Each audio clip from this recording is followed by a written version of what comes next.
യാത്ര പറഞ്ഞു, എല്ലാവരോട് സലാം പറഞ്ഞു. അല്ലാഹുവിന്റെ പ്രവാചകന് തിരിച്ചു വന്നു, ജന്നത്തുൽ ബഖീയിലേക്ക് കടന്നുപോയി. എല്ലാവരോടും യാത്ര പറഞ്ഞു.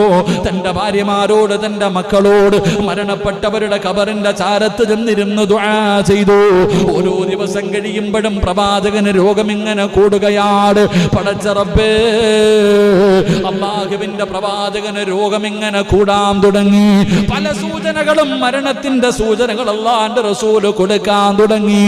അവസാനം എന്റെ പ്രിയപ്പെട്ട സഹോദരങ്ങള്, അല്ലാഹുവിന്റെ പ്രവാചകന് രോഗം കൂടിയിട്ട് എഴുന്നേക്കാൻ കഴിയാത്ത അവസ്ഥയായി.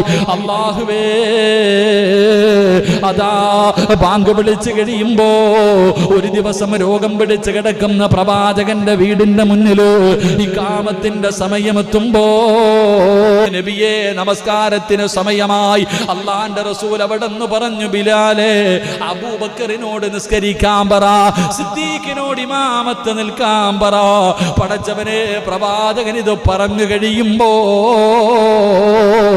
മസ്ജിദുൻ നബവിക്കകത്തൊരു കരച്ചിൽ കേൾക്കുകയാ. അല്ലാഹുവേ, ബിലാൽ തങ്ങളെ നിലവിളിക്കുകയാണ്. സ്വഹാബത്ത് ചോദിക്കുന്നു, എന്തേ ബിലാലെ റസൂലുള്ളാഹിക്ക് എഴുന്നേക്കാൻ കഴിയുന്നില്ല? അബൂബക്കർ തങ്ങളോട് ഇമാമത്ത് നിൽക്കാൻ പറഞ്ഞിരിക്കുകയാണ്. ഇത് പറഞ്ഞു കഴിയുമ്പോ മസ്ജിദുൻ നബവിക്കകത്ത് സഹാബത്തിന്റെ കൂട്ടക്കരച്ചലാ. അല്ലാഹുവിന്റെ റസൂൽ ചോദിക്കുന്നു, ആയിഷ, എന്തേ ശബ്ദം കേൾക്കുന്നത്? അങ്ങ് നമസ്കരിക്കാൻ പോകാത്തത് കാരണം സ്വഹാബത്ത് കിടന്ന് കരയുകയാണ് നബിയേ. അല്ലാഹുവിന്റെ പ്രവാചകം ദുആ ചെയ്യുകയാണ്, റബ്ബേ, എനിക്ക് പോകാനുള്ള ആഫിയത്ത് തരണേ അല്ലാ.